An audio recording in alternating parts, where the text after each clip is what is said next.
ഇന്നൊരു വെജിറ്റബിൾ ബിരിയാണി ആയാലോ? ഒരു 10 മിനിറ്റിൽ കുക്കറിനുള്ളിൽ ഒറ്റ വിസലിൽ ഒരു വെജിറ്റബിൾ ബിരിയാണി. ഞാൻ എൻ്റെ കയ്യിലുള്ള വെജിറ്റബിൾസ് എല്ലാം അരിഞ്ഞു വെച്ചിട്ടുണ്ട്. ഞാൻ 2 കപ്പ് ജീരകശാല റൈസാണ് എടുത്തിരിക്കുന്നത്. കുക്കറിലോട്ട് 2 ടീസ്പൂൺ നെയ്യിട്ട് മസാലയെല്ലാം ആഡ് ചെയ്തു വറുത്തെടുത്തു. അതിനുശേഷം അല്പം ഇഞ്ചി വെളുത്തുള്ളി പേസ്റ്റ് ആഡ് ചെയ്തിട്ട് നന്നായിട്ട് മൂപ്പിച്ചെടുത്ത് അതിലേക്ക് ഉരുളക്കിഴങ്ങും കൂടി നന്നായിട്ട് ഫ്രൈ ചെയ്തെടുക്കുന്നുണ്ട്. ഉരുളക്കിഴങ്ങ് ഫ്രൈ ആയതിനു ശേഷമാണ് ബാക്കിയുള്ള വെജിറ്റബിൾസ് ഞാൻ ആഡ് ചെയ്യുന്നത്. തക്കാളി, ക്യാരറ്റ്, സവാള, പച്ചമുളക്, നമ്മുടെ കയ്യിൽ എന്താണോ ഉള്ളത് അതെല്ലാം നമുക്ക് ഉപയോഗിക്കാം. ആവശ്യത്തിനുള്ള ഉപ്പും കൂടി നമുക്ക് ഈ സമയം ചേർത്ത് കൊടുക്കാം. ഞാൻ ഇതിലേക്കൊരു മാഗി ക്യൂബും കൂടി ആഡ് ചെയ്യുന്നുണ്ട്. തീ കുറച്ച് വെച്ചിട്ട് മസാലകൾ നമുക്ക് ആഡ് ചെയ്ത് കൊടുക്കാം. മഞ്ഞൾപ്പൊടി, മുളക് പൊടി, അല്പം ബിരിയാണി മസാലയും കൂടി ആഡ് ചെയ്യുന്നുണ്ട്.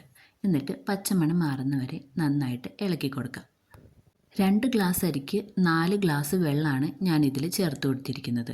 ഞാൻ എടുത്തിരിക്കുന്നത് ജീരകശാല റൈസാണ്. ഒരു ചെറുനാരങ്ങയുടെ പകുതിയും 2 ടേബിൾ സ്പൂൺ നെയ്യും കൂടെ ആഡ് ചെയ്ത് കഴിഞ്ഞ് നമുക്ക് കുക്കർ അടച്ചു വയ്ക്കാം. ചെറുനാരങ്ങ നീര് ആഡ് ചെയ്യുന്നത് അരി തമ്മിൽ ഒട്ടിപ്പിടിക്കാതിരിക്കാനാണ്. ഒരു സ്പൂൺ വെച്ച് നന്നായിട്ട് മിക്സ് ചെയ്യുക. സിമ്മിലിട്ട് ഒരു വിസിലടിക്കുമ്പോഴേക്കും കുക്കർ ഓഫ് ചെയ്യുക. അതിനുശേഷം ഒരു 10 മിനിറ്റ് ആവിയിൽ വയ്ക്കാം. കുക്കർ തുറന്ന ശേഷം ഒരു സ്പൂൺ വെച്ച് നന്നായിട്ട് മിക്സ് ചെയ്ത് വേറൊരു പാത്രത്തിലോട്ട് സെർവ് ചെയ്യാം. എല്ലാവരും ഒന്ന് ട്രൈ ചെയ്ത് നോക്കണേ.